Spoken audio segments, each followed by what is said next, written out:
c'est les palissades sur la plage avec tous ces noms d'acteurs américains hollywoodiens les plus prestigieux possibles. C'est évidemment un homme, une femme, c'est un côté mythique en fait. On a l'occasion de voir toujours ces photos, parce qu'il a 50 ans, vous vous rendez compte. Hier, on a appris que Kirk Douglas avait participé à la création de ce festival, l'avait soutenu. On a reçu Michael Douglas hier. C'était très émouvant. En fait, c'est quelque chose de très familial dans ce festival. La famille Barrière, la famille Douglas, voilà, Ornano, Madame Ornano aussi, tout ça. On a l'impression qu'en fait, ce festival a été fait. C'est une déclaration d'amour, en fait. J'ai l'impression que ce monsieur que je ne connais pas, on a entendu sa famille hier, on a l'impression qu'il a voulu offrir ça à son épouse. Je trouve ça assez beau, quoi. J'ai découvert le cinéma d'abord avec les westerns. Les westerns, grâce à Monsieur Eddy, quoi. Il faut toujours je lui passe le bonjour parce que la dernière séance, c'est une émission qui était la possibilité de découvrir le cinéma avec le Ciné-Club sur France 3 aussi. On avait tous ces visages de stars hollywoodiennes, tout ce cinéma en noir et blanc. Voilà, c'est quelque chose de mythique, hein, voilà. Et oui, j'aime le cinéma américain parce qu'il a aussi cette vitalité, cette force de parler de son histoire et de son histoire contemporaine. Ils ont une énergie pour poser un regard critique sur leur monde, sur le monde, à travers les guerres, à travers les phénomènes de société. Moi, j'ai découvert Cimino, Voyage au bout de l'enfer, des films comme ça, ou les films évidemment de Scorsese, mais Macadam Cowboy, les années 70 principalement, quoi. Peckinpah.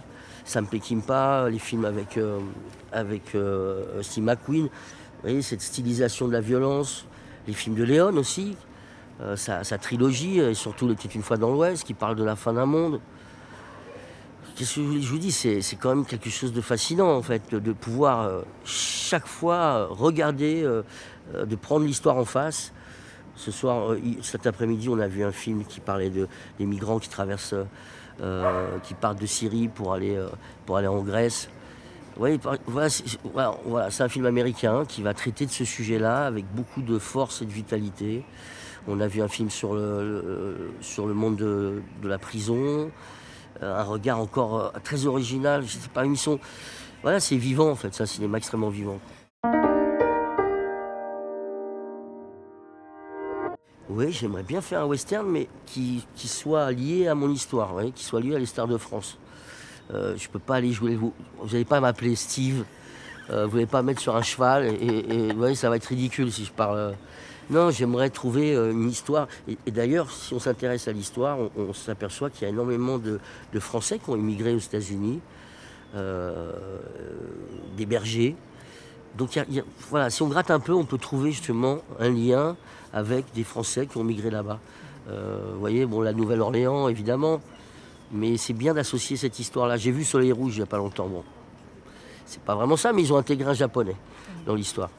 Mais non, le western, c'est d'abord un cinéma qu'on fait, qui réinvente et puis qui est toujours, je veux dire, les westerns modernes, ce que je veux dire. Hein. Fort Alamo, par exemple, Carpenter a fait Assaut, d'une manière extrêmement juste et c'était passionnant, quoi. Nous, on a essayé avec Florence Siri de faire Nid Gap aussi, qui était une forme d'assaut, quoi. Donc le western, ouais, c'est ça. C'est avoir 2 colts à la ceinture, un chapeau, un cheval, un impala, tu vois, un truc joli, quoi. Et puis les plaines. Je tourne en ce moment dans les montagnes du côté d'Albertville. On a des paysages, on dirait que c'est l'Amérique, quoi. Et pour ceux qui ont 50 ans, on sait que c'est quand même tranquille, hein. En fait, on est décontracté, quoi. Les choses n'ont plus trop de... Voilà. Vous êtes moins affecté par certaines choses, quoi. On se détend un peu plus à 50 piges.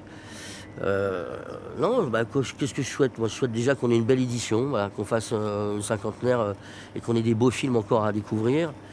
Que ce soit une belle... Et puis qu'on ait des hommages aussi. Je sais qu'il y a Coppola qui va venir. J'essaye de trouver là, un DVD ou une affiche pour aller faire un petit autographe. Non, mais faire une photo avec Coppola, ça le fait. C'est bien. J'ai eu la chance de dîner avec Michael Douglas. Ouais, c'est le moment, quoi. Je veux dire, voilà. Ouais, Moi j'étais fan de son père, c'était un fan de Kirk Douglas. Et il m'a dit d'ailleurs, il m'a dit tu ressembles à mon frère. Je dis ben on a la Kirk Douglas, voilà quoi. De Viking aux ensorcelés de Vincente Minnelli, c'est quand même quelqu'un.